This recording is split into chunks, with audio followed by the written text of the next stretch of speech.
이방인의 충만함의 의미와 예루살렘에서의 신부들의 결혼식,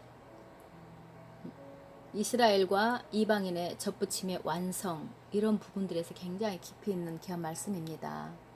이렇게 슬쩍 읽어서 슬쩍 들어서는 잘 이해가 안 되는 굉장히 깊은 그런 메시지들 전하셔서 저도 또 보고 읽고 듣고 하면서 조금 쉽게 전달하려고 애를 썼습니다. 계속 그 샤비라 목사님 말씀들을 우리가 좀 배워보면 굉장히 유익한 것들이 될 것입니다. 우리는 전 세계적으로 무엇이 일어나고 있는지 이해해야 합니다. 그래서 일어나고 있는 것들의 근원이 어디입니까? 하나님께로부터입니다. 하나님은 전 세계를 새 시대를 움직이시길 원하시는 거예요. 그래서 하나님께서 지금 전 세계를 무엇을 하시고자 하시는지 이해할 필요가 있습니다. 이스라엘 결혼을 보면서 신랑과 신부가 동의를 하더라도 실질적으로 동의한다는 서류에 사인을 해야 합니다. 거기에다가 3가지 더 사인을 해야 하는데 여기 랍비가 있고 랍비는 하나님을 대표하고 2명의 증인이 서류에 사인을 해야 합니다. 그런데 여기 무엇인가 이해할 것이 있는데요. 결혼식에는 증인이 없으면 이루어질 수 없습니다. 메시아를 신랑을 대표하고 이스라엘은 신부를 상징합니다. 그런데 이방들이 모여서 증인으로 서야 합니다. 휴거는 결혼식으로 휴거되는 거예요. 결혼식은 예루살렘에서 행해집니다. 계시록 7장에 열방이 예루살렘에 있는 것을 볼 수 있습니다. 스가랴 14장 4절 그날에 그의 팔이 예루살렘 앞 곧 동쪽 감람산에 서실 것이요 감람산은 그 한가운데로 동서로 갈라져 매우 큰 골짜기가 되어서 산 절반은 북으로 절반은 남으로 옮기고 유대이즘에서는 감람산에 예수님이 오시면 2갈래로 갈라진다고 하지요. 그리고 거기에서 시간이 멈춥니다. 이벤트를 휴거라고 이야기합니다. 그리고 열방이 내가 예루살렘에 있네 하고 발견할 거예요. 그들은 하나님에 의해서 기적적으로 예루살렘으로 가는 거지요. 그들이 모두 예루살렘에 있을 것입니다. 계시록 7장 9절 이 일 후에 내가 보니 각 나라와 족속과 백성과 방언에서 아무도 능히 셀 수 없는 큰 무리가 나와 흰옷을 입고 손에 종려가지를 들고 보좌 앞과 어린 양 앞에 서서 7장에 무슨 일이 일어나고 있나 봅니다. 계시록에서 이렇게 이야기하기 때문에 우리가 알 수 있는 것입니다. 종려나무를 다 들고 있지요. 그것으로 그때구나 하는 것을 아는 시간이 될 것입니다. 종려나무를 흔들고 있으니까. 이것은 절기, 정해진 시간 안에서 있는 것입니다. 초막절이라고 불리우는 그 시간, 절기 안에서 일어나는 거예요.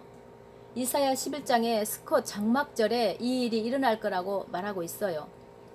계시록은 이사야서에 있는 것을 그대로 다시 말하고 있는 것입니다. 여기에서 이방인들이 종려나무를 흔들고 있어요. 이 사람들이 절기 중에 종려나무를 흔드는 것을 어떻게 알고 있을까요? 누가 흔들라고 가르쳤죠? 이것은 절기 중에 토라의 명령 중에 하나이거든요. 그런데 어떻게 이 사람들이 알고 있었을까? 휴거가 일어난 이유는 이방인의 충만함이 있었기 때문입니다. 이 부분에서 제가 예전에 듣기를 이방인의 충만함은 숫자가 아니라 가득 채워진 어떤 그 성숙도, 성장함을 뜻합니다. 왜냐하면 지금 앞부분에 나오잖아요.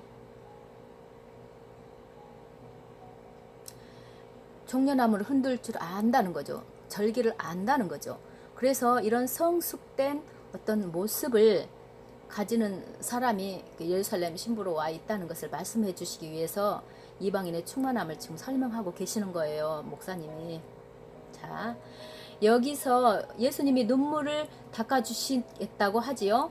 이게 복음의 신비 중에 또 하나입니다. 여기서 2가지 질문을 해봅니다. 여기서 누가 옵니까? 그리고 이들이 왜 울고 있지요? 결혼식이라는 전체 배경의 이방인들을 웨딩 앞자리에 앉히고 이스라엘의 결혼을 보게 하시기 위함이었어요. 그들은 이스라엘과 하나님 사이의 결혼의 증인들이에요. 후파가 있지요. 결혼식 때 덮개 같은 것이 있습니다. 이스라엘은 하나님과 얼굴을 맞대고 있죠. 그래서 스가랴서 12장에서 그를 찌른 자들이 그를 위해서 애곡한다는 말씀이 있는데 그 결혼식을 최종 마무리해야 되는데 이방인들이 왜 울고 있냐는 거죠. 왜냐하면 호파 그 지붕 같은 것을 하나님께서 열고 계시기 때문이에요. 그리고 이방인들을 초대했기 때문입니다. 이방인들이 유대인들과 같이 우는 거예요. 이 스테이지에서 접붙이는 것이 완성이 되는 것입니다. 그래서 이것은 인간의 역사 중에 가장 위대한 때가 될 것입니다. 그래서 유대인들이 신랑이 누구인지 알아볼 때에 이 장면에서 완전 충만해진 이방인들이 접붙이는 과정이 완성이 시켜지는 거예요. 이 스테이지가 오순절과 같은 것입니다. 결혼식. 좀 어려우셨는지 모르지만 유대 랍비 목사님들을 통해서 우리가 알지 못하는 깊은 그런 메시지들이 지금 전파되고 있습니다. 그들이 돌아옴으로 이방 교회들이 더 풍성함을 얻게 하시고 결국은 우리가 막연하게 그려왔던 마지막 때 모습들이 선명하게 정확하게 다 보일 것입니다. 너무나 기쁘고 즐거운 어떤 그런 일들입니다. 소망적인 이런 메시지들로 우리가 힘을 얻고 예수 그리스도를 기다리는 저희 모두가 됐으면 좋겠습니다. 할렐루야.